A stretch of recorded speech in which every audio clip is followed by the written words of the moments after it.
Hello, wrong buttons. And yes, guys, here we are. Hello and welcome to the Steelseries Malaysia Cup. Yes, Steelseries Malaysia Cup. That's it. Thought that there might be more words into it, but no, there's not.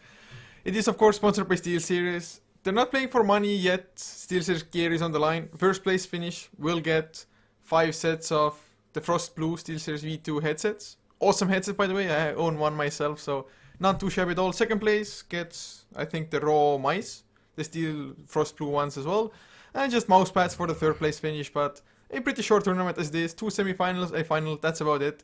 We are, of course, HeflaTV, your English coverage. I'm Coucher, and I'm joined by Grandis V. How you doing? A little groggy, just woke up. It's like 5 in the morning.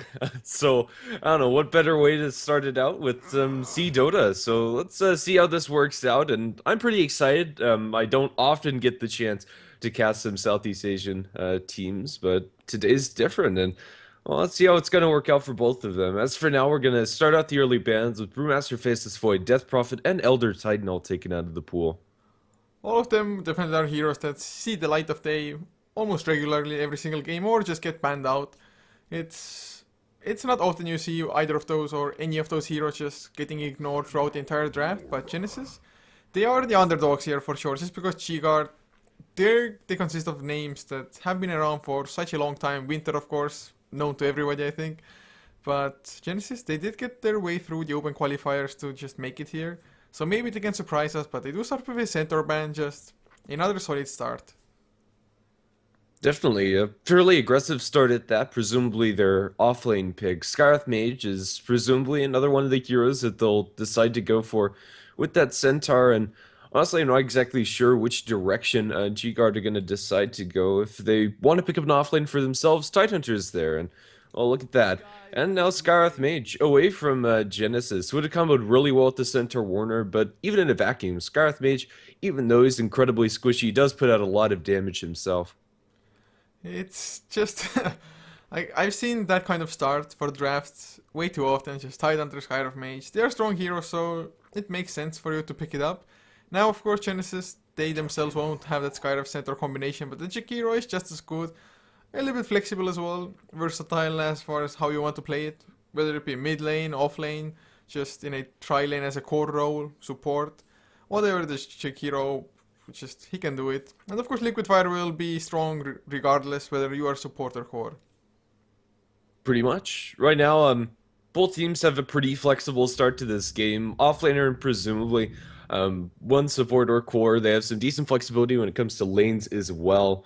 Um, yeah, I don't really think either team has really shown their hand. They have some decent initiating power and some decent magic damage. Genesis are more inclined for single target pickoffs into tower pushes, whereas G-Guard want to look for larger scale engagements, 3v3, 5v5 type scenarios. But for now, that could completely change as the draft progresses. Terrorblade and Io being banned out by either side respectively. I expect these next couple bans to be pretty broad sweeping and generic. It's probably gonna happen just the way you predicted it, to be honest. But we'll see. Maybe something just surprising will come out of this. Southeast Asians usually are people, teams that they go for something weird, something different. Maybe not all of them, but the majority, I think, just running like Juggernaut supports, picking up the task rather early on. Even a Zeus support was rather popular at one point in time for them. So we'll see. Maybe we're gonna get a glimpse of something along those lines. Although at the moment, looking at both the bans and picks, wouldn't really think it. Yeah, definitely not. Although I'm always up for something a little crazy, and I'd love to see something out of the ordinary from either side. But I don't think that's going to come out in this third pick, at least for G-Guard. Maybe in the fourth or fifth, and fingers crossed for something completely out of the box. But as for now, it's just going to look pretty normal. Yeah, this being a best of three series as well, it's maybe the weirder, just quirky picks will be left for game number two, where you maybe you're one game behind, have to surprise the enemy and just kind of try to catch them off guard, maybe something along those lines. But G-Guard now, third pick about to come. They can go for an additional support if they want to, something like a Witch Doctor maybe, but oh, Ogre was still in the pool as well, so Ogre Skyriff combination, just try it and test that it works. Definitely. Genesis, if they want to fill up one of their core slots, Razor's there. If they just want to solid laning hero to throw towards the mid lane, and then they can get something else for their safe lane if that isn't a core hero for themselves. But either way, G-Guard, they have pretty much just the tried and true heroes. Tidehunter is really hard to mess up. As far as just his progression throughout the entire game, laning phase can get a little rocky for Tidehunter, but he always has jungle or ancients to fall back on in order to get some levels. And as long as you have Ravage, the enemy team has to respect you and your team fighting potential. Ogre Bajai, Skyrath Mage, they are pretty much jacks of all trades. They can play aggressively, roam around with a whole truckload of damage and lockdown. Or they can just zone out an offlaner very effectively, get some pulls. Arcane Bolts, Ignite spam is going to be constantly annoying for a Centaur Warner, and they're always going to have some killing potential as well. G-Guard, I don't think they can really go wrong with these two supports, and even if it does get to super late game, an Instant Silence and Bloodlust get really scary. For Genysis, it's going to be a Shadow Demon, potentially setting up into a Mirana, but even if they don't go for it, Jakiro and Centaur already have some pretty good spells to set up in the Ice Path and the Hoof Stomp. It's definitely good, and Shadow Demon is a hero we haven't seen all that often, but against Mystic Flare, definitely can be useful. Are we gonna see just a Shadow Demon Mirana combination, or is it really just only that disruption into Ice Path? I think it all depends on how they want to run the Jakiro. I wouldn't be opposed to them getting a Mirana. It's usually just the best combination to go with that disruption. But as we've kind of already touched on, there's already a lot of things that Shadow Demon is going to be able to synergize with and against. So I wouldn't be opposed to them ignoring the Mirana either if they have something else in mind. Well, we'll see what G-Guard they themselves have in mind. They still need 2 more cores unless they want to run like a Skyrath Mage mid lane. But they do go for a Puck. Also a hero that has become once again popular, I guess. Nothing really has changed about the hero, just fits the metagame maybe a little bit better. Excellent teamfight control. With the Ravage as well as Dream Coil, lots of lockdown, and not only that, also Fire Blast to follow up. And it's nice to have just somebody with additional magic burst when you're running a Skyrath Mage. Just Ancient Seal, boosting up the Waning Rift and the Illusory Orb. Those supports of Genysis will not have a fun time. Yeah, G-Guard, right now, they have one of the most non-committal lineups. I don't know, it's nice in a lot of different respects, I suppose. They would love to have a really hard-hitting carry as their 5th, but these 4 heroes, just in and of themselves, can pretty much hold down the fort through anything. Puck, Tidehunter, Skyrath Mage, Ogre. It's hard to find a more stable 4. Well, Genysis now. We'll see if they want to partner up somebody else with the Shadow Demon potentially now, or if it's going to be the Jakiro after all. I mean, as far as their just cores are concerned, do you think they want to take it like really late game, try to angle for something like a Medusa? Or, well, at the moment picking up a Razor, I guess that's going to be their mid laner most likely now, but it's not like they have a crazy amount of late game. The same can be said for G-Guard though, so we might just have those super hardcore late game carries as the 5th picks for both teams. Yeah, I definitely would think that some super hard-hitting late-game carries are on the table for both sides. I'm tempted to say that it's going to work out better for G-Guard, however. Jakiro can put some pressure on those Tier 1 towers pretty early on. Shadow Demon's kind of nice defensively. But honestly, it just feels like G-Guard are going to be able to find more fights on their own terms. Centaur Warner, even though he offers some really nice utility with the Stampede, doesn't really shine till he gets his Blink Dagger, and he doesn't have as good a tool in order to get that Blink like Tidehunter to farm jungle. You can farm jungle a little bit once you have some levels up in a double edge and your Tranquil Boots, but it's just not as good. G-Guard, going for the Medusa might be a little risky here, as Anti-Mage is still on the table if Genysis want to go for it, so maybe G-Guard have another late game carry in mind. It might be. I was kind of hoping for them to get any kind of ranged carry, just because melee carries might struggle a tiny bit against the Razor, at least earlier on. They could try to go for something like a Phantom Assassin, I guess, who could maybe just demolish the Razor as well with a few lucky crits. Or any carry they pick will just have a good time, just because they have the Ogre Mancha in the later stage of the game to just buff up that carry even further with the Bloodlust. Yeah, we'll have to see. The Razor is going to be really annoying for pretty much whatever carry G-Guard go for. Before the Razor pick, I was kind of thinking of a Sven. Maybe would be fun to see for G-Guard. Although I'm not sure if they're that way inclined. Would be a pretty nice aggressive combination with their supports, as well as scaling really well with the Bloodlust. But that also might just not be on the table for them. G-Guard, I don't think you can really go wrong with the Medusa, but if you end up in a situation where you're farmed up against an anti-mage, not going to be very happy for yourself. So yeah, it's going to be interesting to see what they decide to go for, and honestly, maybe we might even see something a little bit out of the ordinary. Sniper, although there's a center warner on the enemy side, which is going to be constantly annoying, the rest of the heroes don't really have great tools to get up into his face, so maybe the Tidehunter Puck are going to be able to keep them on the aggressive and allow them to get some traction out of that. Sniper isn't a horrible hero. I mean, the shrapnel is an excellent ability. In pushing, just getting ganks or slowing down the incoming enemy. Well, against Stampede, I guess it's not as easy to slow them down. But the Necrophos is there instead. And that just means that they are really spell reliant. So if Genysis cores just start racking up BKBs, things might take a new dimension. Just maybe G-Guard, they won't even be able to just push things through. They really, I mean, what pushing do they have? Death Pulse is nice for the sustain, of course, but can they break high ground with this, even if they do have the substantial lead? I'm not sure. It's going to be hard at the very least.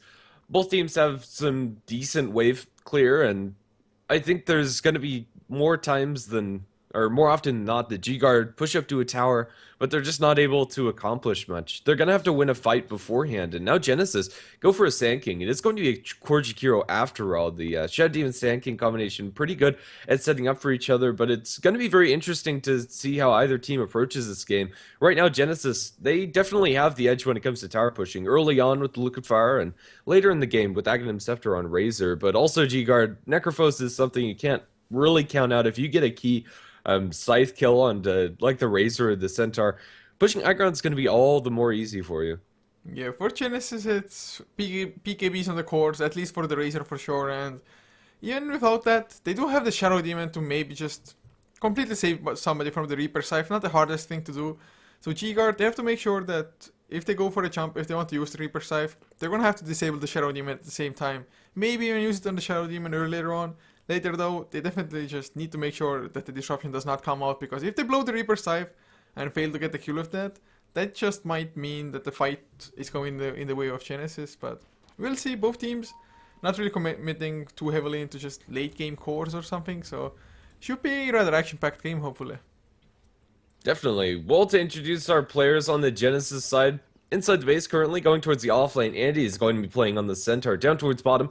Currently 4 heroes running down there, leading the charge. It's going to be the Sand King, played by Vexus. Nana playing on the Razor. Shadow Demon handled by AAA, and Jakiro by 343. Not sure if these are their official names. This isn't a ticketed tournament. Yeah, makes things a lot harder, and of course people not even changing their names. But for G-Guard, Love should be Winter, I do believe, on the Tidehunter, leaving Sky of Mage to be played by Chinese letters. Maybe it's Ling, I'm not too sure. Dota 2 playing Ogre Magi. Touche playing the Puck, and the last one will be Necrophos by yet another unknown player. Well, it's I can't even guess who is who from them. It's like, what, guys? Please use your real names, and you know it's not a ticketed tournament. Yeah. We can guess Winter because of his profile picture and his profile, but everybody else, I don't know. It would be really nice if they changed them, to be honest, and they probably should. Either way, we are going to get into this game, and although we're probably not going to call them by name, we assure you this is G-Guard. Yeah, they definitely are. So I'm just gonna try to scout out some information about like who's playing support. Sharky is one of the supports, and I do believe Ling is another one. So I think Sky of Mage is Ling, and that leaves Sharky as the Ogre Magi. We'll just assume, with Puck and Necrophos being either WTF or too fucking good. Just two of them. I don't know which one is which. Goddamn, life is hard. For now, inside the Radiant Jungle, Ogre's gonna catch eyes onto the Sand King. Looks like both of them have boots first, so they're both going to be able to just run at about the same pace, and no first blood attempts going to come out just yet. G-Guard, they place a couple of wards out. They have some Rune Vision as well as blocking the medium pole camp. They block the small pole camp as well with the sentry. Although Sand King is going to have access to his larger camps, getting to the level 3 might be problematic for Vexus without the ability to pull.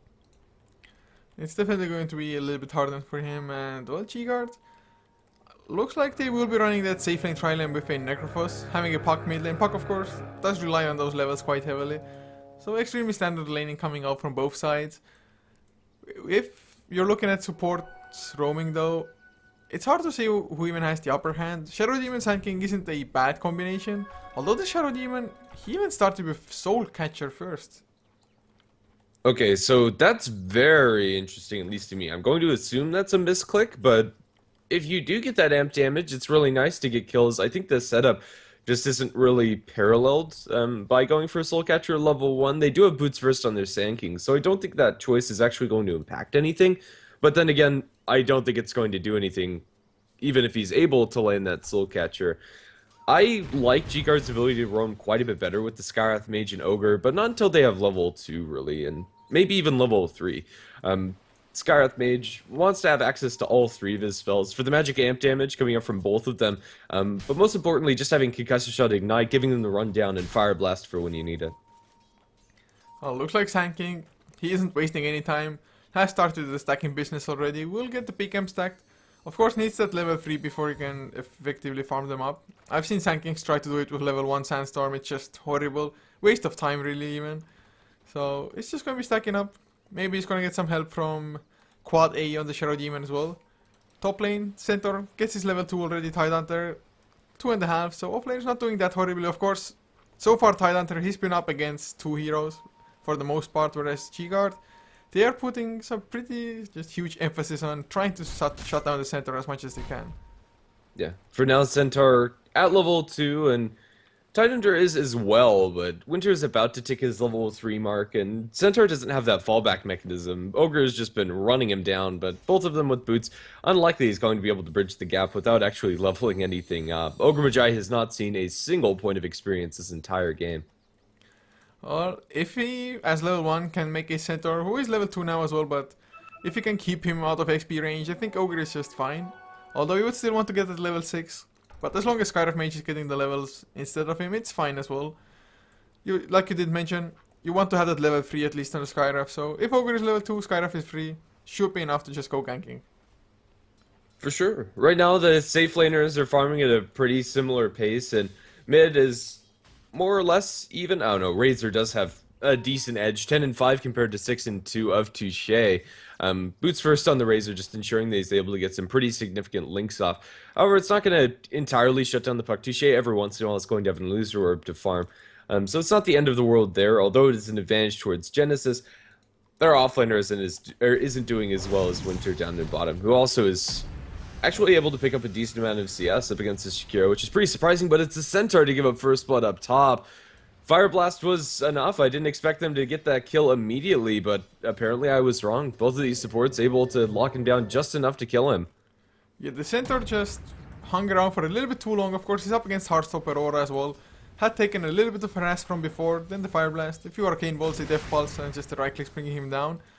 So Centaur, he didn't start with his Stout Shield either, so maybe that's hurting him a little bit. Just all the right clicks, doing the maximum amount of damage almost. Yes, we had the armor, but oh god, they smoke up and they want to go again. There is no ignite. Skywrath not level 3 quite yet, and Andy is running the right direction. He's gonna pop the smoke on Skywrath. Doesn't have vision of them quite yet, but he's gonna get caught. There's the concussive shot first. I think he should be fine if he just keeps running the right direction. Ogre Magi with the ignite would have been enough. The Fire Blast comes out anyway. Puck not even making a move. Hoof Stomp is there. At least they make Centaur back off completely. Just get back his health and mana from the base. But maybe if Touche would have started running a little bit faster, they could have gotten the kill. Yeah, Touche was out of mana and was bottling up on the sidelines, so I'm not sure if he would have been able to do him in, but definitely if he had that mana available and loser or a couple of right clicks would have been the end of Andy's life. Still, the Centaur not having a great time, especially when compared to Winter, who's getting dangerously close to level 5 and the level 6 after that, which is really where Tidehunter wants to be at this point. Even though Jakiro is farming, Jakiro, as a farming hero, definitely not as scary as the Necrophos. He's going to be able to put about the similar amount of pressure that like an offlane Jakiro that's not getting shut down well onto towers. And although the Yule Scepter and Ice Path setup is nice, we'll have to see how effectively they're going to use it. Dota 2, or rather the Ogre Magi, was looking potentially for a wraparound onto the Centaur, but now sets his sights onto mid. Not sure exactly if he's going to be able to set up any... Looks like maybe with a... Well, the rune is still about a minute and 15 seconds away, so he's not gonna get a haste or anything like that. maybe Invis. While in the meantime, Vexus, he was farming up the jungle with a level 1 Sandstorm. Did do a little bit of damage to the creeps, to the wolves, but most of it just had to come from the right clicks anyway afterwards. Just level 1 Sandstorm. It's not nearly good enough, to be honest, but he's trying his very best. 5 minutes in, being only level 2. He has the comeback mechanism, but it's not like they have the craziest amount of stacks going. It's really only one big camp, and it's, I do believe, a triple stack there. Or, yeah, it's a triple. Yeah, if I'm not mistaken, he missed a stack because he was going for the medium camp. Unfortunate for the Sand King. Shadow Demon is sitting behind the Razor in mid. I'm not exactly sure why. I don't think Shadow Demon is able to set up anything, really. Up against this Puck, I think it's unlikely they'll be able to kill off Touche. Touche is also going to have his level 6 soon, so maybe he's preempting a gank coming out from G-Guard. But also, I just think the Shadow Demon is just here for stacks. Never mind that. Oh, Sand King just breaks the smoke of Skyref and Ogre Magi and runs into the trees. He's safe for now, but they're gonna go in. Concussive Shot, it lands onto Vexus instead of the Jakiro, and because of that, Winter won't follow up, and now Skyref Mage drops extremely low to the tower. He's gonna go down here. That's the kill for Genysis. That was some really weird movement coming out. They wanted to go extremely aggressive, but the Concussive Shot landing on the Sand King just screwed over everything. Yeah, they did not expect Vexus to be that deep inside the trees, and G-Guard are going to come out behind because of it. Sand King with just a nice burst strike. That's also going to give him his level of 3, so Sand King's going to find himself in a situation where he can camps. Oh, I'm not too sure if it's you cutting out of the collar or what, but hopefully it's going to fix itself. Every now and then it happens. Just intercontinental stuff. But mid lane, Puck had quite a lot of damage stolen, now gets it back as well with Razor. He's faster, of course, than the Puck. Just because you have the unstable current, you're always going to get that extra movement speed. Puck, if really necessary, will have himself the illusory roar, but for now, looking at the mid lane farm, it is 17 and 6 on the Puck compared to 31 and 20, so Razor doing an extremely good job here. Yeah, I didn't expect him to keep up this pace, but almost doubling up the Puck just in raw CS, and is currently level 7 because of it. Razor isn't like a flashy hero that's going to be able to kill off the Puck, but then again, is going to be benefiting very heavily from having those items, presumably working towards like Treads Aghanims, maybe even a mechanism further down the line. Well, at the moment, some rotations came to the top lane. Shadow Demon was there, even the Sand King TP'd in, and actually not that far away from his Blink Dagger, especially if they should get the kill onto the Puck as well here. He's up to 1.5k gold, so I guess just one like triple or quad stack helps you quite a lot there. Of course, he has that one kill as well, which I think he got rather, or was rather lucky getting it. Still, some extra gold for the Sand King, so he's gonna get it by like 10-11 minutes in if he just continues jungling. Yeah, Vexus, he's probably not going to get this stack off of these satyrs. It's incredibly hard to time that, and actually he does succeed. Very well done by Vexus, and now he is going to have another stack to farm up, and he only has the one creep camp over at the large camp. He wasn't able to get that stack up as well, but he's going to get very close to having his Blink Dagger all the way completed, although for now Vexus is playing very defensively. Well, at the moment, Necrophos, he went for a Hand of Midas.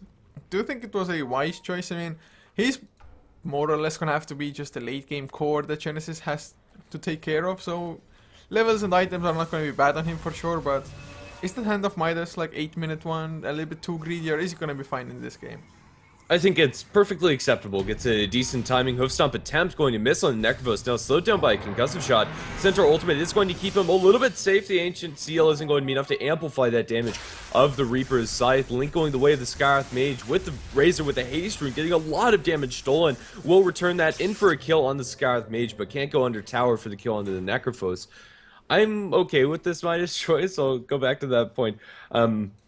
It gives him a lot of levels, and Necrophos is a hero. He gets really scary once he gets all of his items online, but just one or two here and there aren't that incredibly useful. It depends if he dies or not in the next couple of minutes, and for now, I think it's fine, but if they end up just putting all sorts of pressure on the Necrophos, especially once Blink Dagger comes up from Sand King, that could be a different story. Down in bottom, Jakiro silenced up. They're going to be able to get this kill. They had to commit a Ravage for it, but that's what it's there for, and they kill off the core Jakiro. It's Ravage for Jakiro. Well, being a core Jakiro, like I mentioned, it's not a horrible trade to be honest. Just hide under, get some breathing space at the moment as well. Although farm-wise now, at least net worth, they are neck and neck with the Jakiro just thanks to that one kill. I would have expected Tidehunter to have a lot less than he does at the moment, just against a tri-lane. Or at least it was a tri-lane for the most part, but the support of Genysis rotated away rather early. Sand King wasn't really a part of it, but he does have his Blink Dagger now. It's exactly 10 minutes in, they smoke up together with the Chikiro. Can they make this first Blink Dagger work? Let's see. In the meantime, G-Guard are also smoked up, so maybe that's going to net them a kill. They want to put some pressure onto this Necrophos, but in the meantime, I think it might be Razor to give up his life. The Skywrath Mage as well as the Ogre being able to set up for a Tidehunter, maybe just Blink and Gush and Anchor Smash could be enough to get this kill, and they also have the Puck with his level 6. The fight up top's going to break out with the Epicenter being channeled. They are going to be able to kill off this Necrophos very easily, and now at the same time, Razor's going to lose his life. Both teams striking with a very similar gank in two different lanes. It's going to be a 1-1 trade across the map. I'd still think that Genysis probably got a better trade of it just because Necrophos, I mean, you need to shut him down, especially if he goes for Hand of Midas. You need to punish it early on when you still can punish it properly. And they can just seamlessly transition into the tower push now as well, with the Liquid Fire being level 4 of course. Puck alone can't do much of anything. And Vexus trying to get some mana back with a Clarity. Will have enough for a stun soon. Maybe can even go for a kill on Puck with the Ice Path level 3 to follow and Centaur being around as well. But for now, oh, never mind. There's the burst deck. Ice Path will follow as well. No shapeshift. They need the hoof top. It does connect. Double Edge gets the kill. Necrophos might get the counter with his Reaper Scythe. He's gonna pop it, and that's gonna be the kill. 30 plus seconds, of course, on the respawn timer. They get the tier 1 as well on Genysis though, so they still end up just coming out ahead. Yeah, both the Centaur and the Puck are saving up for Blink Daggers, and both of them lost a little bit of gold. Centaur gets the gold from the tower, so I suppose it's still a net gain for him. But either way, it does favor Genysis, all things said and done. Tidehunter Ravage is cooling down just about now, but Winter doesn't have his Blink Dagger yet, but it is going to be a fairly fast Arcane's Blink, especially since he went for Bottle for sustain in the lane. And now Chikiro, he also has himself that Eul Scepter now, so Eul Scepter into Ice Path, he can be self-sufficient, just easily set those up for himself. That's always going to be a nice point for him. Tide does have his Blink Dagger finished, so Blink Ravage will be online. It's even off cooldown as well. Too bad Puck doesn't have the Blink yet, but with the Ravage, it should be able to just buy enough time for the Dream Coil and whatever other spells to follow up from him as well. So we'll see. But for Nana on the Razor, do you think we're gonna see a mech, or is it straight off into Aghanims? Right now, he has an Ogre Club, so I think I'm kind of cheating, but I think this is going to be a BKB. Coming out from Nana. Going straight into the Aghanims isn't terrible, but down in bottom, Ravage coming out from Winter, going to catch out both the Shadow Demon and the Jakiro. Stampede going to keep Jakiro at arm's length, and he will be able to run out of there. After some attempted aggression on the Skywrath Mage, he's able to limp back into the base alive. So 4 to 5 overall kill score. Rather even in that. Looking at the graphs, only 500 net worth lead for G-Guard as well. XP 1500, so a little bit better for that. But not a huge lead. Plus, of course, G-Guard, even if they do take those fights, their pushing is just rather weak. They're probably going to get the tier 1, or maybe rather get the tier 1. The Glyph is there as well for the Radiant side. So that's really the one area that they find themselves lacking heavily. Yeah. Blink Dagger purchased up by Andy. They're coming out from both sides. The Puck hasn't been able to farm as aggressively. In fact, Touche, deep behind enemy lines, looking potentially for a courier snipe. Let's see if Touche is going to walk into this. It is currently carrying out the Blink Dagger of Centaur. Could be huge. Touche, one click. Illusory Orb for Vision. He jaunts towards it, and he's gonna snag that Blink Dagger. Huge pickup by Touche. Oh man, that is huge in it. That's in under 3 minutes where G-Guard, they can breathe a little bit more safely. I'm not sure if the Puck saw what was on the courier as well. If they did, they're like, yes, score. No Centaur Blink for another 3 minutes. Shadow Demon, oh, never mind. Doesn't have level 6. No Demonic Purge to get it. It's just rather long range, slow on somebody. So they get away, and not only that, Necrophos also managed to escape a Jakiro as well as his Sand King Smoke Gang. Just ran into the trees here on the map, just above the tier 1 or the previous tier 1 tower, and just kind of choked it out, got the best positioning for the TP. Ice Path didn't hit, and Burrow Strike wasn't even attempted just because they didn't have vision. But now, bottom lane, G-Guard, they maybe want to go in. There's the Blink Gush, Anchor Smash does not connect. Nana will start the drain with the Static Link. Now, there's the Disruption as well, should be an easy kill, maybe. They don't have the Ravage, not yet, 30 seconds still on cooldown. Ogre is down, Stampede is used as well. Burrow Strike, they will clean up the Skywrath Mage. Maybe the Puck can do something. Hoofstomp will get dodged. But still, a 2 for 0 and the tier 1 will most likely go down to the Liquid Fire. Yeah, and this is the difference between their lineups. Genysis are going to be able to find initiation, find a couple kills, and now the tier 1 tower is going to fall suit. G-Guard have some nice aggressive vision on the enemy map, but I don't think that's going to get them very many kills at all. Puck still saving up for that Blink Dagger. His impact in this game has been so heavily delayed after, quite honestly, a subpar laning stage coming out from Touche and then not being able to find any kills subsequently. It's definitely true. It's just Puck is one of those heroes that he may be strong, but without the Blink Dagger, it's just like he's 80% weaker or something like that. If you're going for a like defensive counter gank, if somebody's diving the tower, you TP in, then you don't even need the Blink Dagger, but those kind of things really haven't happened all that much so far by Genysis. So Genysis looking pretty decent, and there's the epicenter burst like with the plasma field as well onto the Necrophos. They get another kill, and that's a pretty huge kill as well. Necrophos was level 11, so giving away a lot of XP and just losing himself some farming time. Does have the Blink Dagger now, but doesn't give him that just extra tank that might be necessary. Although mid lane, they go in, Blink Ravage catches free, Heal Scepter was used, Mystic Flare onto the Shadow Demon. Nice Ice Bath, lands on 2, but Andy still will just go down. Macropyre doing some damage. Tidehunter got stunned up by the Dream Coil, but going for the TP out now. Burrow Strike with the last of his mana Vexes, stops the Tidehunter, gets the kill. So in the end, in the mid lane, it is a 2 for 2, or rather it's a 2 for 1. Necrophos just died on the bottom lane before. Even though Necrophos keeps on dying, he's still ahead of the hero by a pretty significant margin, which is pretty much the gold that he spent on Midas. The issue for them is the Puck, to be honest, and that's about to be remedied. He has his Blink Dagger, so G-Guard have their tools to fight as well. Even though the momentum's currently in Genysis' side, if G-Guard win a couple of fights, they'll be able to take the tower's disruption. However, onto the Puck, he wasn't able to find the Blink. He is going to be able to phase shift out of the Ice Path a little bit. Now, demonically purged up is going to be healed a little bit by the Necrophos and forced to back off. Well, it's at least we have gotten a pretty hefty amount of action already in this game. Of course, Nana, once the Razor finishes up the BKB, they can just crank it up a little bit more, I think. We'll see if that will happen. At the moment, they just want to apply pressure to the tier 2 anyway. They know the Ravage is on cooldown, and that's just a huge opening for them, really. Yeah, definitely. And Genysis, they can constantly put this chip damage here or there onto the tower. Jakiro is going to be the one building towards the mechanism since Razor goes for the Black King bar.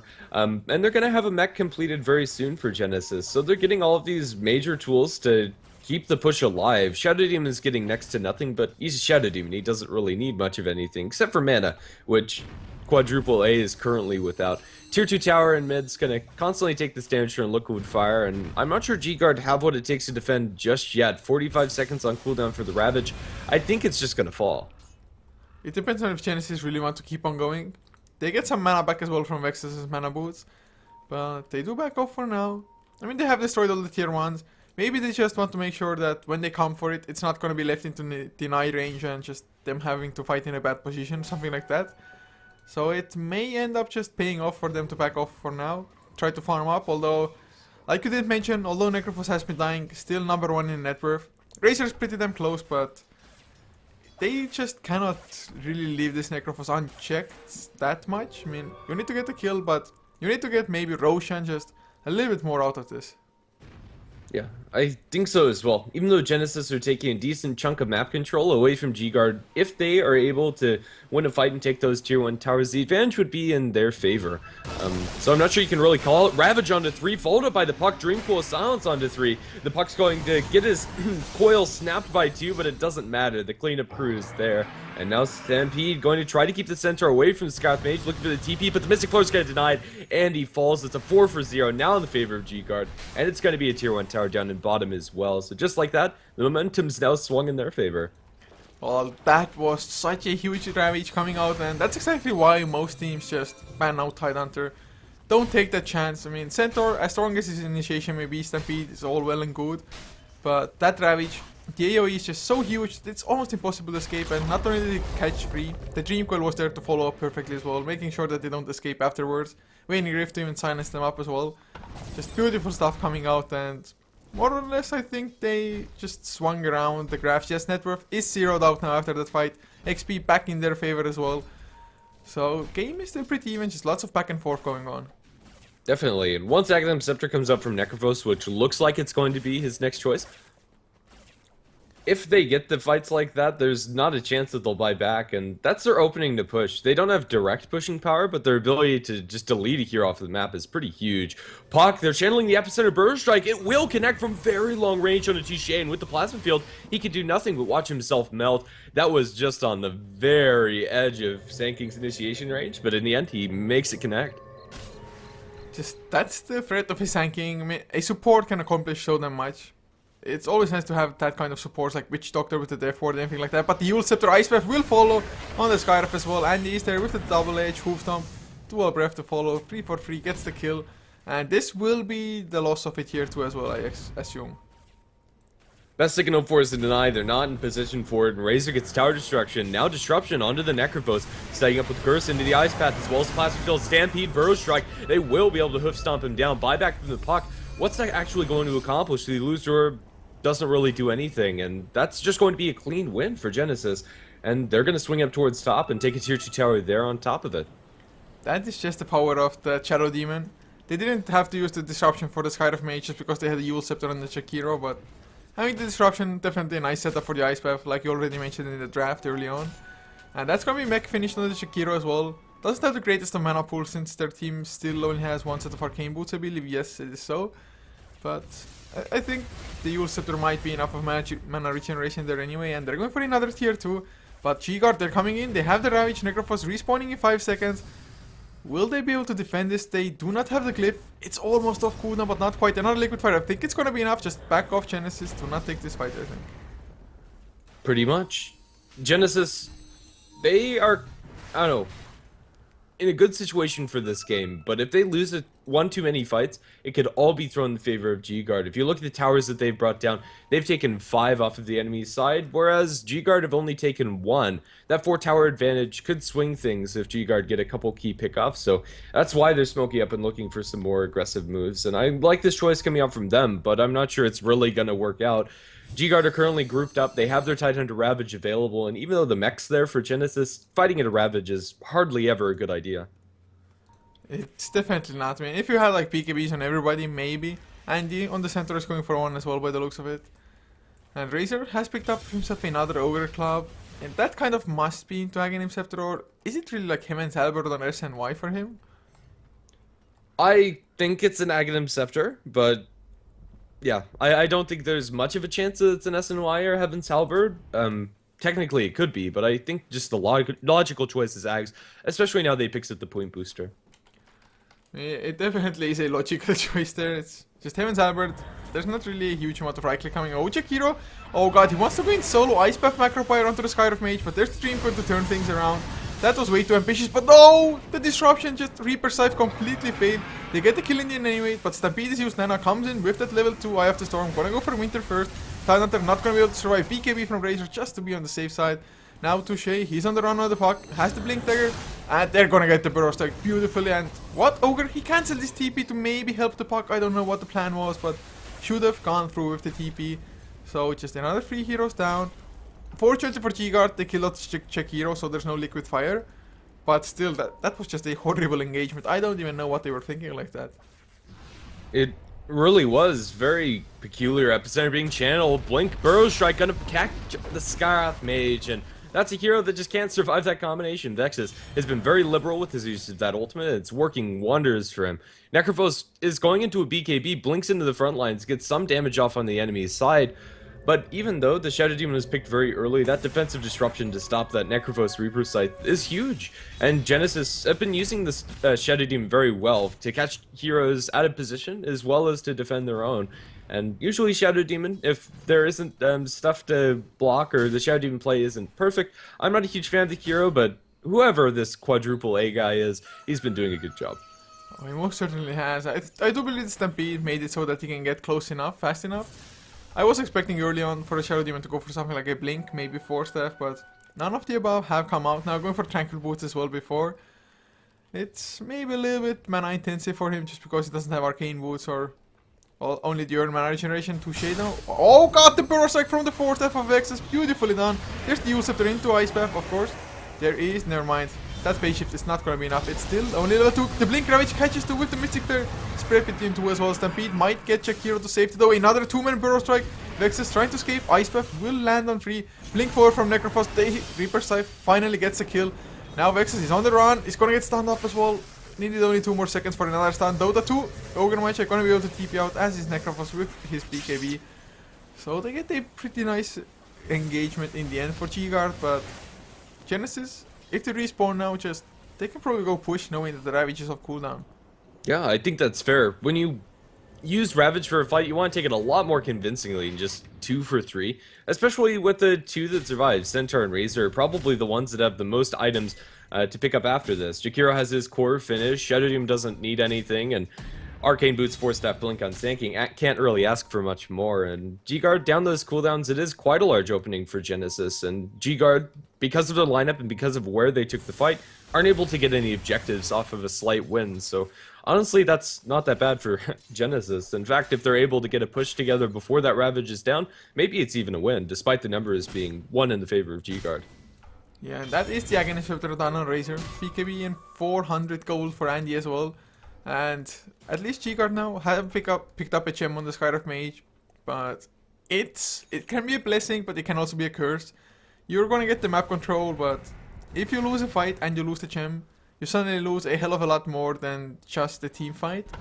So we'll see how well Skyrift Mage can hold on to the gem. Maybe just go on like a minute or 2 of counter warding and then send the gem back home or something like that. Usually, of course, Puck would be the hero to carry it, but Puck doesn't even have the power threats at the moment. If he gets caught, he's just so squishy, and now, oh god, the 2 supports might be in a hell of a lot of trouble, although there is only Vexus. There's the Epicenter being channeled. The head vision of the Skyrift Mage. Poor guy. They do dodge it. He's still alive though. They get the counter kill with the Mystic Flare. Macropyre does come out with a nice Ice Path landing onto 2 Ogre Mage. Probably gonna lose his life.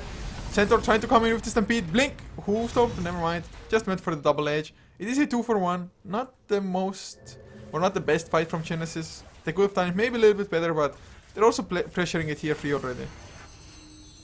Yeah, and that tier 3 pressure is going to be pretty much permanent. I don't think they're going to be able to take it, but that's like a third of the damage on the tier 3 tower that really isn't ever going to be matched by G-Guard. They do lose the tier 2 tower just to creeps, which is potentially a little bit of a mistake coming up from Genysis. I think they could have sent 1 person back to save that, and it didn't really matter who it was. So I suppose G-Guard come out on top. 2 supports for 1 support plus tier 2 tower. I'm not too sure if Genysis took down a tier 2 as well before reaching the high ground, or if the tier 2 was down previously. Oh, never mind, Razor got the tier 2 as well, so it was kind of a tier 2 exchange plus the kills.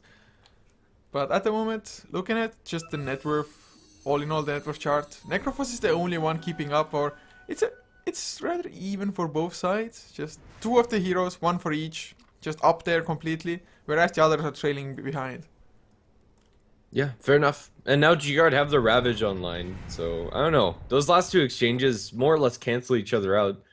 No significant advantage towards either side, and now it's G-Guard's turn to try and make something happen with Winter's Ravage, and he's been able to find quite a few good ones. If he has the rest of his team to follow up, get a Reaper Scythe that's on the Shadow Demon or away from where the Shadow Demon is so that Disruption doesn't come out, and the Puck to follow up, it could be a win for either side. It really depends on who gets the jump first. If Andy finds the Hoof Stomp double edge and takes out a target or 2, could be huge. But now we have the Big Daddy Ags on Necrophos, and that could completely swing this game. Smoke coming up from the Radiant side, looking for a wraparound on the Dire. As Dire, they do have a smoke in their Ogre and potentially look for a similar move of themselves. Can they find themselves? Usually when both teams just smoke or group up, they miss each other just completely. Of course, G-Guard, they're running around with the gem that Skyrift Mage purchased, and he managed to lose it within the first 1 or 2 minutes of just buying it up. But Skyrift Mage might be the sad soul that runs into G-Guard there. G-Guard just farming up the enemy ancients. Razor not the fastest one to do so, but just stealing some of them will be satisfying enough, I think. And Razor, Nana, going for a straight off Refresher Orb now as well. I mean, you have the BKB, you have the Axe. Just Refresher Orb, get the double ultimate, double BKB as well. Not too shabby. Yeah, definitely not, and I think it's a fine choice coming up from Nana.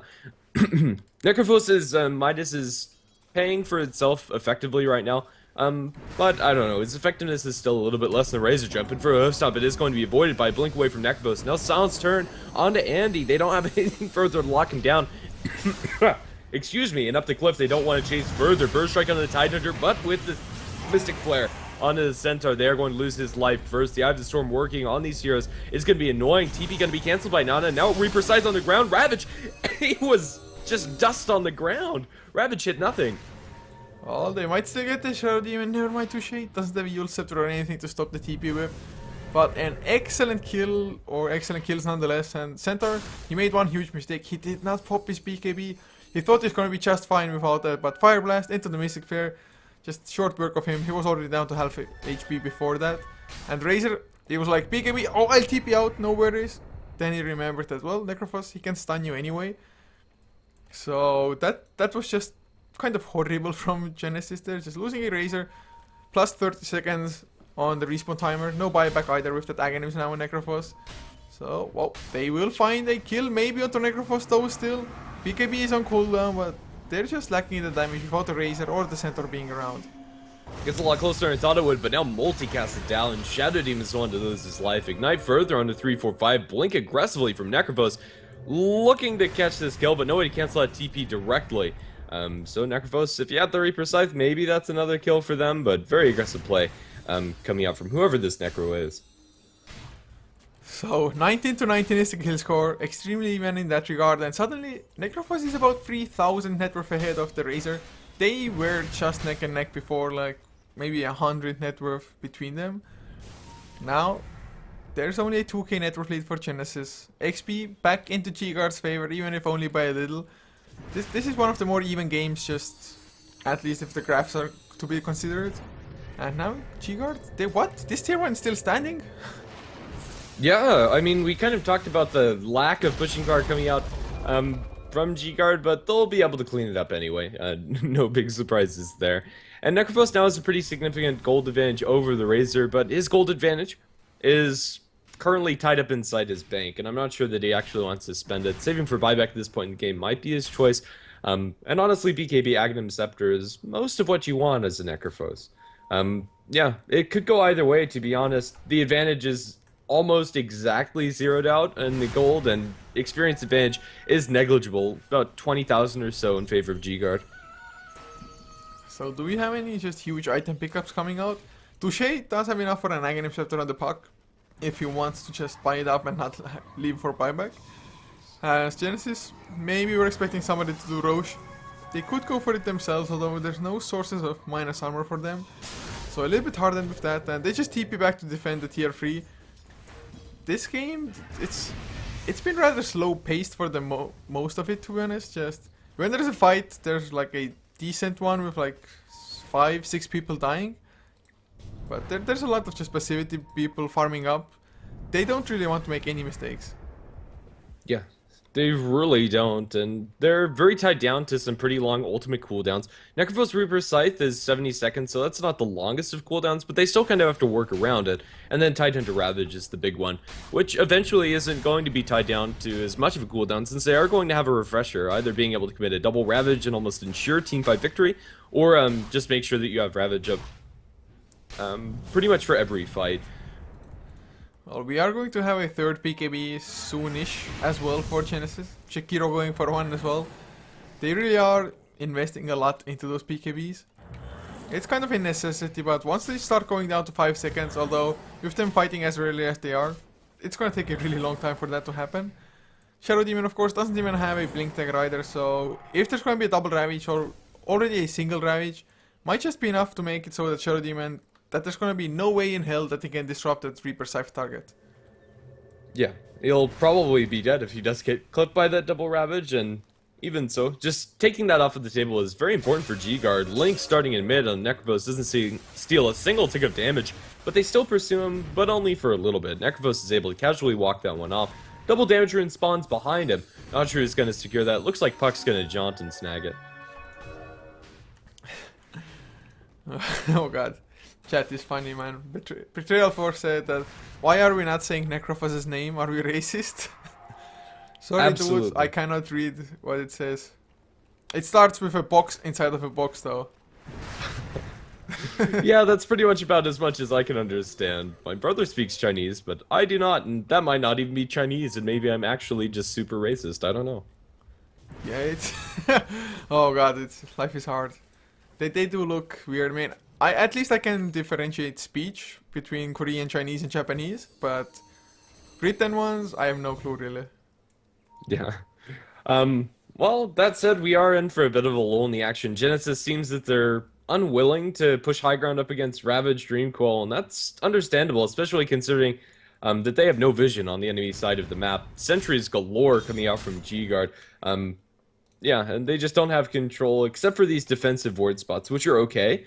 Just have any vision at all, but they'd really want to know the whereabouts of, like, the Necrophos, and potentially be able to find a pickoff. For now, the game is stalled out, and I think that's favoring G-Guard, since their Necrophos is going to have a major item coming up shortly. Presumably before Razor's able to pick up his Refresher Orb, but maybe at about the same time, even.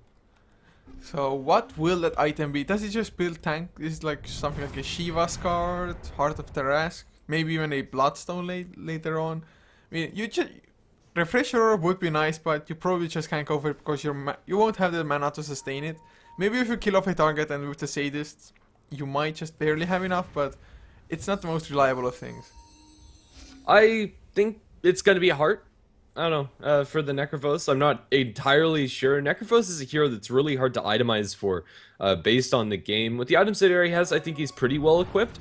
Shivas or Heart, I think, are the top two choices. Maybe he goes for a Scythe, a Scythe device of his own, and then to a Refresher of some sort. We'll have to see. Currently Smoke, G-Guard looking to find a pickoff, and who that's going to be, it looks like it's going to be nobody. And if they catch anybody out, it's going to be Razor in mid. Well, that's probably one of the best targets they could go for as well. And Razor, even if he does not die to the Reaper Scythe and just dies normally, he won't have buyback anyway because he purchased up. Oh god, he gets the BKB off, thank god. Reaper Scythe tried to buy some time. Dreamcoil as well. It does break, of course, with the Aghanim, still stunned up, but they did not keep on following. Maybe Reaper Scythe was a little bit premature there, but the Dreamcoil breaking like that, 4.5 second stun, they maybe could have even fought that if they just had stayed. That's way too risky. You just blow two of your big teamfight ultimates in the Ravage as well as the Reaper Scythe, doing effectively nothing onto that BKB target, so I don't think they can do anything, and they're gonna have to defend their base now. That move coming out from G-Guard, if it didn't get them to kill, that's okay, as long as they hold on to the cooldowns, but they blow cooldowns for nothing, and this is a huge opening for Genysis to push. They have a Refresher flying out to their Razor to top it all off. This is scary. I think G-Guard just gave Genysis an opening that really didn't have to be given. Yeah, I think like me, popping the Ravage for the potential to kill was fine, but once they saw the BKB, Reaper Scythe was an overcommitment there already. Had they just left the Reaper Scythe untouched, maybe they could have come, but now, at least Nana's BKBs, never mind, it's not going to be on cooldown even, it comes off already, it's just due to it being down to 6 seconds, and he pops the BKB, first eye of the Storm is there, never mind, it's already 2 of them, has the BKB ready, Tidehunter comes in, but can't do anything at all. This tower taking a lot of damage, but Reaper Scythe comes out, and oh god, the disruption once again, beautiful stuff, Epicenter comes through, the kill of the Necrophos, immediate buyback, the Ogre goes down as well, as will the Tidehunter, no buybacks on them. They're gonna lose the melee racks almost certainly here. Necrophos, he is building towards that Refresher. Oh, he gets stunned. Will there be a follow-up? They have the Demonic Purge. Hoofstomp will get just BKB'd out. But the racks are down. And man, Vexus, he did it once again. Sand King, beautiful jump in. He's gonna lose his life now. The Sandstorm, not enough, not nearly. So Necrophos will get another kill onto the Shadow Demon as well. Maybe even 3-for-3 as Touché. Gonna get chased down by Nana. Maybe, maybe not. He's gonna stay around. Never mind, blink out. And there's Necrophos, he's gonna go for more, finds one, or with the help of Skyref at least, 3-for-3 on the run, will be taken out, most likely Puck should have enough to just chase them down. Oh god, he hit the gem in the trees. What a player. Let's see if they know it's there. They don't. Oh, gem is hidden, and, well, Jakiro doesn't lose that very important item. It's still going to be a raw numbers advantage for G-Guard, I suppose. 3+ buyback for 4 is the death tally at the end of that, but Genysis, they come away with the barracks, and a great capitalization off of the usage of the Ravage as well as the Reaper Scythe previously. Even though there's a Reaper Scythe in that fight, Shadow Demon's timing for the disruption was just so clutch. It couldn't have come out at a better time, or at least at a later time. Necrophos and company are looking for a Roshan, but their Roshan potential is incredibly limited. They will be able to do it with the sustain coming out from the Necrophos, but it's very slow. If Genysis were close, maybe they could contest. At least they have the Gush for some sort of minus armor. Plus, of course, Bloodlust level 3, boosting all of them up. Makes it a little bit faster. Like I said, if Genysis were a little bit closer, or well, if all of them were alive, so they will get the Aegis, and I think it's the first Roshan of this game, right? Yeah, I don't think either team has taken it, and honestly, it's probably due to their lineups. But now with the Aegis on Necrophos, they have hope to win a fight, but honestly, G-Guard, they're on the back foot. Their lineup isn't really well equipped to deal with Mega Creeps. One lane is manageable, but two really isn't. They do have the Perseverance picked up by the Necrophos, and he's going to have his refresher soon. But unless he has a status stack, getting off the double ultimate is going to be next to impossible. It costs 300 to refresh, 500 mana to drop the scythe. He's barely going to have enough, and that's without him casting Death Pulse once. So he does have the refresher finished. He rather gave the Oblivion Staff to the Ogre Magi to carry to pick up the Aegis, but double Reapers, it's not going to be, I mean, horrible. If he doesn't use a Death Pulse, he's going to have the mana for it straight away. It requires 1,375, so he's going to have it. Especially if he gets one kill, he's going to get some back as well. Can even throw out a few Death Pulses there. And of course has the Aegis anyway. So this double Death Pulse, or rather, well, Necrophos, he's just going to stand in the creeps. I thought like maybe keep yourself hidden. Make it so that the enemy doesn't know you have the refresher, but he's like, screw it. I'm going to show it to the whole world. But Tidehunter, he's going to get used up. He wanted to come in for a flank, but can they kill off the Tidehunter? Hoofstomp will follow. Of course, he has the Kraken Shell, so he's going to be fine with a 4-staff. Only needs a recipe for his own refresher ore, but Shakiro wants to keep on going Ice Path. Thrown out, but doesn't catch on anybody. So they won't be able to capitalize on that, but that was pretty close to just being disastrous for G-Guard. It really was. If they lose their Tide, that's probably a second lane of barracks, and even when they don't lose him, the creeps they're pushing in, the momentum is heavily in favor of Genysis. If you look at where the creep equilibrium is, G-Guard are bottled up inside their base, and the ward inside their base hasn't been taken away by G-Guard, so Genysis have vision over quite a lot of these support positionings inside the fight. Now Hoofstomp double edge on the Necrophos. Just casual harass traded by Indy. I don't think it can go for much more, especially since there's an Aegis involved. Look at the Sand King, he's just split pushing another lane. Maybe he went to the top lane to just finally pick up the gem. I'm not too sure if he did it earlier or just now. But they are split pushing just one lane. They have mega creeps on, so it's always going to be pushing in. So time is working in their favor in that regard. But looking at the graphs, it is only a 2,500 net worth lead for Genysis. XP about 6,000 in G-Guard's favor actually. And now bottom lane they do blink in. Can they get the jump onto Nana? He pops his ultimate, still has the refresher or PKB if needed. They need some stuns onto Necrophos, but he has the Aegis anyway. They will get the kill once. One Reaper Scythe was used for absolutely nothing. Puck drops low as well, defensive disruption on Shadow Demon himself. There is a Berserk, but the Ravage catches, I do believe, at least 2, maybe 3 even. Razor, he goes down to the second Reaper Scythe. Quad A loses his own. Meantime, Chikiro did bring down a tier 3, but don't think he's gonna get Drax from this. Although Puck will lose his life as well on the bottom side still. Tidehunter thrown up in the air, and 3 for 3 will have to run away. So a 2 for 2 in kills. Tier 3 goes down, Rage Rex extremely low. It's, I guess Genysis still come out ahead. Cardi, go! Kill the ranged barracks! I don't think it's going to be able to do it, but Tidehunter, he's going to get stunned up. Jakiro gets the ranged barracks. He might lose his life for this, gushed up by the Tidehunter. TP cancelled. Doesn't matter, 3-4-3 walks out of there casually. Yeah, I'd say that's a win for them. 2 for 2. They also get the Aegis off the Necrophos, and they come away with the ranged barracks up top. Constant pressure into that side, even though it's not super significant.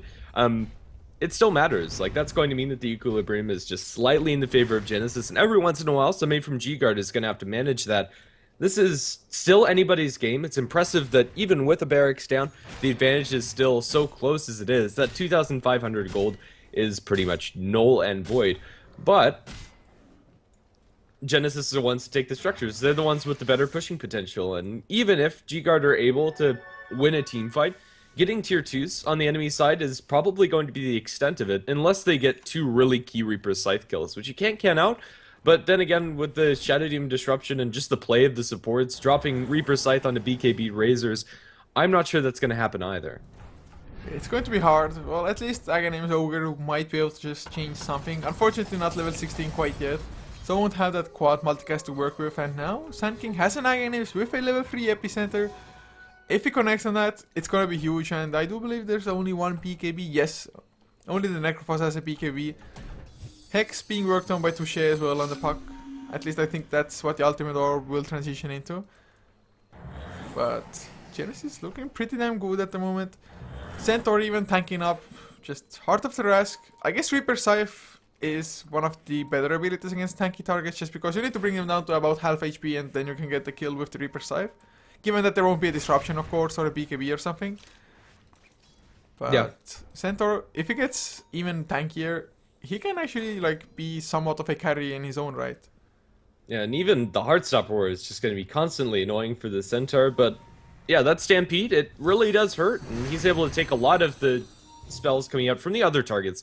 Not Necrophos, but everybody else effectively. G-Guard have an Aghanim Scepter on their Ogre, which is usually a really nice swingy item towards your favor. But this late in the game, I'm not sure if that really matters. Maybe they can burst down the Shadow Demon, which would actually be very impactful. But the way that AA, or Quadruple A has been able to position with his Blink Dagger, just waiting for like the Reaper's Scythe or what have you to defensively disrupt, finding him out with a double multicast coming out from the Ogre is going to be incredibly hard, and honestly, none of the heroes really benefit from Bloodlust. Ravage committed down in bottom. Reaper Scythe, the double Ravage. The defensive disruption is going to save one of the targets, but Sandking's down and down for good. Quadruple A is going to die. BKB TP out will keep Nana safe.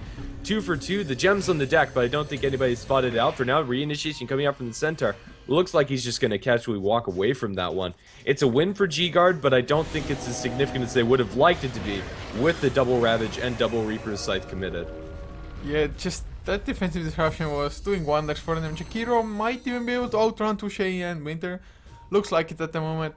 But at least G-Guard, they take the fight before the base is reached. And of course they had vision of the Sand King. They knew perfectly where he is. Just blew him up with the Mystic Flare. If he had gotten the jump instead with that Epicenter Blink, could have gone exactly the other way around. But G-Guard, they hold on. They're gonna go for a Hex, I think, on the Necrophos, unless he wants to go for like a Linken's or something, which I highly doubt. So he's gonna have double BKB, double Reaper Scythe, and a double Hex. It's gonna be pretty strong for them. But, man, this game... So, predictions. How long do you think this game is gonna last for? Let's see. If Genysis win it, another 10 minutes? I'm not exactly sure. Both teams seem to be holding pretty effectively, and one major team fight win could completely swing the game on its head. But then again, neither team really wants to take that fight, so I'm honestly not sure how long it's going to take. I'll say it's going to be like 55 on the clock. So I'm gonna go with 60. 60. Okay, let's put it at 61. 60 is just too lame of a number, I guess. But it's... Every time those predictions are made, the game usually ends like within 2 minutes or something, but... It really is both teams, they are holding on. Double Ravage will come off cooldown in 70 seconds. The first Ravage in 35. Maybe that's the opening, they get the use of the Ice Path to follow as well onto the Necrophos. Force left out though. No follow-up. And can they turn around on Nana? Maybe on the Razor. They get the slows from the Gush and the Concussive Shot. Arcane Bolts, not the best abilities from the Scarab Mage to use against Unstable Current. But it looks like it's going to continue. Nana has something flying out and it's going to... Is it a... Oh, it's a Lincoln Sphere. Very interesting choice by the Razor. It is going to be doubled by the Refresher, although I don't think that's going to be super impactful. If he puts on somebody else and then refreshes... maybe that's gonna work out. It's a useful tool up against Reaper's Scythe, and maybe we're gonna see some clutch saves through Nana. I doubt it. I would have liked to see a Scythe from Razor, personally. I think just the more aggressive choice is better, but inside the jungle, Yule Scepter on to Necrophos. He's flying up in the air, but no further disables go the way of him. Gem on the deck, going to be secured by the Ogre Magi. Jump forward, BKB forced out by the Chikira. He's going to pop that Dream Coil, 4 seconds on the sidelines. Ravage is only going to hit onto Andy. Reaper Scythe, however, is not going to do him in because of the defensive disruption. First Reaper Scythe is a complete whiff, and now with the BKB turned on by the center, is going to turn around for this Necrophos. Andy not doing enough damage. Refresher pop by Nana. Does have the double Eye of the Storm working. Will be enough to bring down the 2 supports. Refresh pop by the Necrophos as he blinks away to safety. But for now, Genysis come out with a big win. Not only does Necrophos whiff a Reaper Scythe, he is also forced to pop the Refresher to get back in the base. Tier 3 tower dropping very fast and only saved by the Glyph. And they found Necrophos on the sidelines. Jewel Scepter's gonna save for a little bit. The secondary Ravage, they're gonna Reaper Scythe on the 3-4-3, but honestly, it doesn't even matter. Necrophos, he's being focused down. Hoof Stomp down. Double Edge, it's gonna be too much damage. And now the Tier 3 tower is going to fall, and the melee barracks are not focused down yet. Buyback from the Necrophos is going to force Genysis back. TP attempt from Nana going to be secured by a blinking burrow striking Sand King. And now Vexus is looking to make his clean retreat, and he should be able to do so. But top lane under full breach, melee barracks is dropping quickly as army of creeps, and they have to kill these catapults. There's 2 of them. BKB forced out. Andy wants barracks. He's not going to find it. He's silenced up, and now dropping below half. They don't have a Reaper Scythe to throw into him, but he's probably still going to fall. Center ultimate silence, and he will drop the Necrophos and his Heartstopper aura. That Genysis, was... yeah. What the hell was Andy thinking? I mean, if it's towers attacking you and you're a centaur, the return actually does damage, but Rax cannot attack you, so he really underestimated Chi-Guard. They were all alive there. It was rather obvious that exactly what happened is going to happen. And that's a Hex onto Puck. Necrophos still almost has enough gold even after the buyback to go for the Hex, and now, knowing that the buyback isn't cooldown anyway, he can easily spend that gold. So they're gonna have more or less triple Hexes to work with. Double from the Necrophos and 1 from the Puck. Might be enough to just try to turn things around. Lincolns might even be a little bit better on the Razor now that the Hexes are coming out as well. Rod of Fate of Stone, Sky of Mage, easy way to pop Lincolns. But something... Oh yeah, the Chikiro, that was the second time he just ran away from a Dream Coil like that. It's... If he hadn't ran there, if he had just stayed around with the BKB, no damage would have been dealt to him anyway, and he could have gone for a better Ice Path a little bit earlier, maybe would have ended up with the Necrophos going down just faster as well. But there's a gem now on the ground, just next to the Sanking, and he has no idea. I think he's the one that placed it there. I don't know, maybe he actually has no idea, but... oh, Gem spot out by the Puck. They also spot out Vexus. Mystic Floor going to be avoided. The Scythe lands after the 4-step. Atos silenced up. Vexus is going to fall, and Gem secured by the enemy team. Double gems on the Scarlet Mage for now. Okay, so that was just weird. Maybe he placed it there himself, but I don't know exactly what the point was. Mid lane 3 for 3. Gonna get blinked upon. Doesn't want to use the Reaper Scythe because there's no kill yet. Forces a PKB out at least. So that's something. It's down to 5 seconds at least now. Oh, and it blinks him with the hooftop. Misses it. Now forced to go for his own PKB. What? Center, what was he thinking there?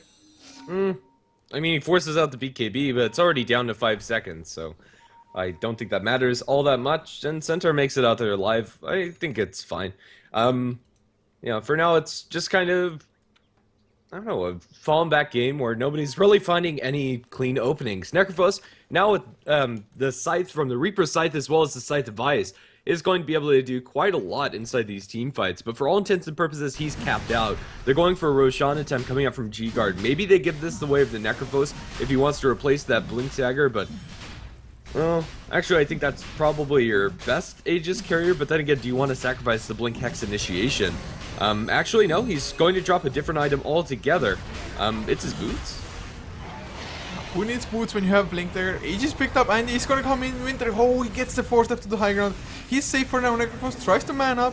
Has the Aegis, of course, so I guess he doesn't care that much. First Reaper Scythe into a PKB Jakiro. Epicenter comes out. There's the damage. Number 1. Can he go for number 2 as well on Winter? He does use the refresh for now. Necrophos with his secondary PKB.